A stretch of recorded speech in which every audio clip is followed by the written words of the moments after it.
பாருங்கள் ஃப்ரெண்ட்ஸ், சுடுசுடான ஆப்பம் ரெடியாக இருக்குது. எவ்வளோ நல்லா இருக்குது பாருங்கள். ஈஸி மெத்தடில் செய்யக்கூடிய ஆப்பம். நான் இது எப்படி செய்கிறதுன்னு உங்களுக்கு காமிச்சு தரேன். வாங்க பார்ப்போம் எப்படி பண்ணுறதுன்னு. அஸ்ஸலாமு அலைக்கும் ஃப்ரெண்ட்ஸ், வணக்கம். Welcome to Rahmi's kitchen. Friends, நம்ம நாளைக்கு ஆப்பம் பண்ண போகிறோம். ஆப்பத்துக்கு ராத்திரி நம்ம நினச்சி வைக்கணும். நினச்சி வைக்கிறதுக்கு நான் ஒரு 1/4 kg பச்சரிசி எடுத்து கழுகிட்டு வாரிக்கிங்கோ. தண்ணி இல்லாமல், தண்ணி ஊற்றக்கூடாது, தண்ணி ட்ரெயின் பண்ணிடணும். அது கூட கொஞ்சம் ஈஸ்ட்டு, ஒரு 1/4 டீஸ்பூன் ஈஸ்ட் போட்டுக்குங்க. அப்புறம் ஒரு 2 ஸ்பூன் அவ்வளோ தேங்காய் போட்டுக்குங்க. 2 ஸ்பூன் தேங்காய் போட்டுக்குங்க. அப்புறம் கொஞ்சம் மத்தியானத்துக்கு ரைஸ் இருந்தால் எடுத்துக்குங்க, அதுவும் போட்டுங்க. ஒரு கரண்டி எவ்வளோ ரைஸ் எடுத்துக்குங்க, அதுவும் போட்டு கொஞ்சம் ஜீரகம் போட்டுட்டு ஒரு 1/4 டீஸ்பூன் ஜீரகம் போட்டுட்டு இதெல்லாம் மிக்ஸ் பண்ணி நல்லா இப்படி கை போட்டு மிக்ஸ் பண்ணி 1 ஸ்பூன் சர்க்கரையும் போட்டுக்குங்க. போட்டு எல்லாம் நல்லா மிக்ஸ் பண்ணிக்குங்க. நீங்கள் நாளைக்கு ஆப்பம் பண்ணுமானா இன்றைக்கி மத்தியானம் சமைக்கும் போதே கொஞ்சம் எக்ஸ்ட்ரா ரைஸ் சமைச்சிக்குங்க. அப்போ அந்த ரைஸ் வேணும், கொஞ்சம் நம்ம ரைஸ் இருந்தால் தான் இந்த ஆப்பம் பண்ண முடியும். இதெல்லாம் நல்லா மிக்ஸ் பண்ணி தண்ணியெல்லாம் ஊற்றக்கூடாது. ஏன்னா அரிசி கழுகி இருக்கிறோம் இல்லைங்களா, அந்த வெட்னஸில் இது கலக்கி வைக்கணும், அவ்வளோதான். இது எல்லாம் நல்லா மிக்ஸ் பண்ணியாச்சு. மூடி வச்சுடுங்க. காலையில் எழுந்திரிச்சு ஆட்டிக்கலாம். நம்ம மூடி வச்சிடுங்க. பாருங்கள் ஃப்ரெண்ட்ஸ், நம்ம நைட்டு இது பண்ணி வச்சுருந்தோம்ல, ஊற வச்சுருந்தோம்ல, ஊறனா தண்ணி விடாமல் அப்புறம் எல்லாம் மிக்ஸ் பண்ணி வச்சுருந்தோம்ல, அதை இப்போது எடுத்து நம்ம மிக்ஸி கிரைண்டரில் போட்டுட்டு நல்லா நைஸாக ஆட்டிக்கணும். தண்ணி ஊற்றி நைஸாக ஆட்டிக்கணும். இதுக்குள்ளே தண்ணி ஏதாவது இருந்தால் அதுவும் வந்துக்கிட்டோம், அப்படியே பரவாயில்ல. இது ஊறும் போது கொஞ்சம் லிக்விட் வர சான்சஸ் இருக்குது. இது நல்லா நைஸாக ஆட்டிக்கோங்க. ஃபுல்லாக எல்லாமே அது மாதிரி நைஸாக ஆட்டிக்கோங்க. தண்ணி ஊற்றி ஆட்டலாம். கொஞ்சம் தண்ணி ஊற்றி நைஸாக ஆட்டிக்கலாம்.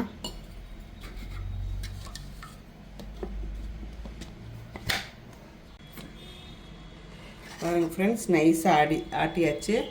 இது ஒரு பாத்திரத்தில் பவுலில் ட்ரான்ஸ்ஃபர் பண்ணிக்கோங்க.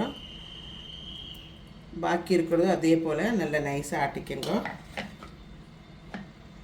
4 சின்ன வெங்காயம் போடணும். சின்ன வெங்காயம் போட்டு ஆட்டணும்.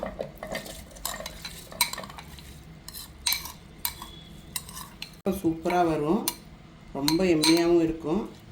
நல்லா திருப்பி இது கொஞ்சம் தண்ணி ஊற்றி ஆட்டிக்கோங்க.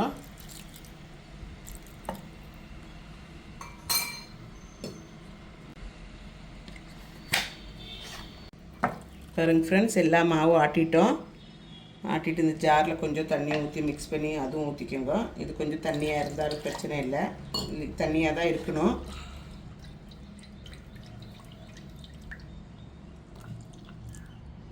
கொஞ்சம் உப்பு போட்டு நல்லா மிக்ஸ் பண்ணி மூடி வச்சுடுங்க.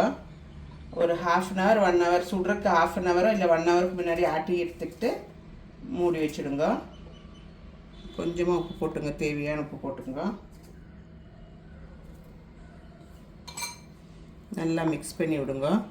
பாருங்கள், இப்படி தண்ணியாக இருக்கணும். இவ்வளோ இந்த மாதிரி இதாக இருக்கணும். பாருங்கள், இப்படி தண்ணி எடுத்து ஊற்றினா இப்படி இருக்கணும். அப்போ தான் ஆப்பம் கொஞ்சம் நல்லா வரும். நல்லா மிக்ஸ் பண்ணி க்ளோஸ் பண்ணி வச்சுடுவோம். மூடி வச்சுடுங்க.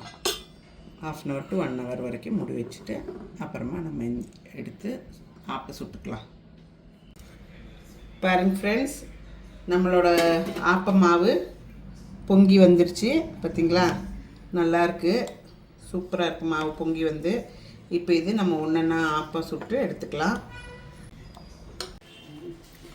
நம்மளோட ஆப்பச்சட்டி சூடாயிடுச்சு. நம்ம ஆப்ப மாவு எடுத்து ஒரு கரண்டி எடுத்து இப்படி ஊற்றிக்கலாம். இப்படி ஊற்றிட்டு இப்படி சுற்றணும்.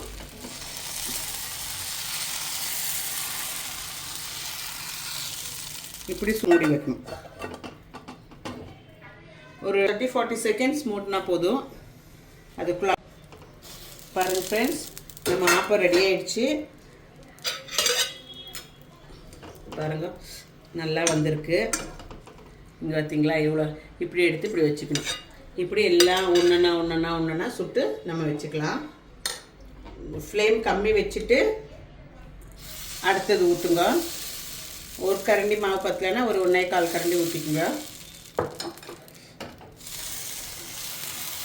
இப்படி இப்படி நல்லா இது பண்ணிவிட்டு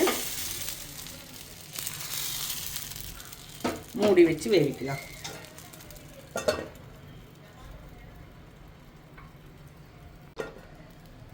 பாருங்கள் ஃப்ரெண்ட்ஸ், நம்மளோட ஆப்பம் ஒன்றா சுட்டு எடுத்துகிட்ருக்குறோம். எவ்வளோ நல்லா எம்மியாக வந்துட்டுருக்குது பாருங்கள்.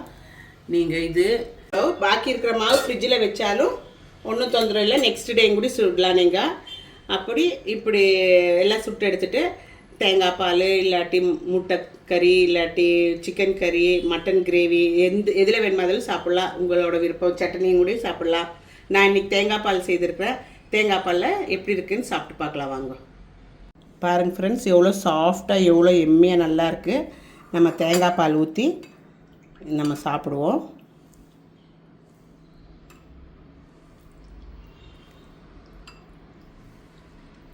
இப்படி தேங்காய் பால் ஊற்றி